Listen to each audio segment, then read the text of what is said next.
हिंदुस्तान में रंजीत सिंह के दौरे हुकूमत में एक नाम निहाद मुसलमान जो करामाते औलिया का मुनकिर था, शूमई किस्मत से एक शादीशुदा हिंदुवानी को दिल दे बैठा।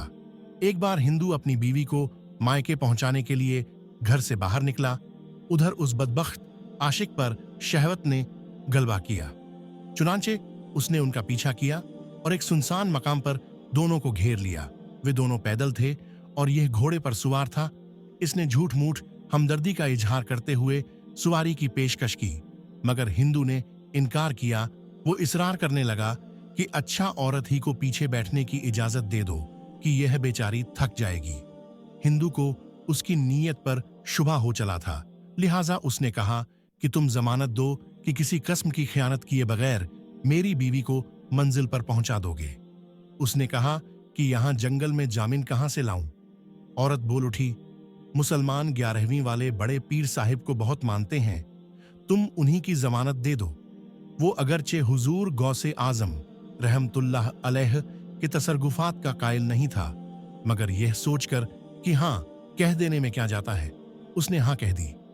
जूं ही औरत घोड़े पर सुवार हुई, उस जालिम ने तलवार से उसके शौहर की गर्दन उड़ा दी और घोड़े को एड़ लगा दी। औरत गम से निढाल और सहमी हुई बार बार मुड़कर पीछे देखे जा रही थी। उसने कहा कि बार बार पीछे देखने से कुछ हासिल नहीं होगा, तुम्हारा शौहर अब वापस नहीं आ सकता। उसने कपकपाती हुई आवाज में कहा, मैं तो बड़े पीर साहिब को देख रही हूं। इस पर उसने एक कहकहा लगाकर कहा कि बड़े पीर साहिब को तो फौत हुए कई साल गुजर चुके हैं, अब भला वो कहां से आ सकते हैं। इतना कहना था कि अचानक दो बुजुर्ग नमूदार हुए। उनमें से एक ने बढ़कर तलवार से उस बदअकीदा आशिक का सर उड़ा दिया।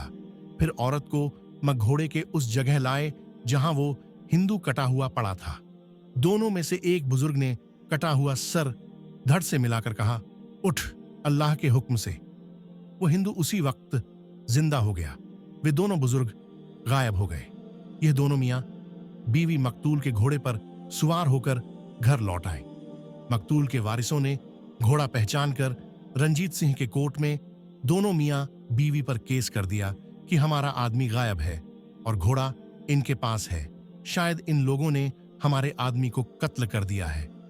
पेशी हुई। उन मियां बीवी ने जंगल का सारा वाकया कह सुनाया और कहा कि उन दोनों बुजुर्गों में से एक बुजुर्ग यहाँ के मशहूर मज्जूब गुल मोहम्मद शाह साहिब के हमशक्ल थे। चुनांचे उन मज्जूब बुजुर्ग को बुलवाया गया। वो तशरीफ ले आए और उन्होंने आते ही अव्वल ता आखिर सारा वाकया लफ्ज बलफ्ज बयान कर दिया। लोग हुजूर गौसे आजम हजरत सैयदुना शेख अब्दुल कादिर जिलानी रहमतुल्लाह अलैह की यह जिंदा करामत सुनकर अश अश कर उठे। रंजीत सिंह ने मुकद्दमा खारिज करते हुए उन दोनों मियां बीवी को इनामो इकराम देकर रुखसत किया।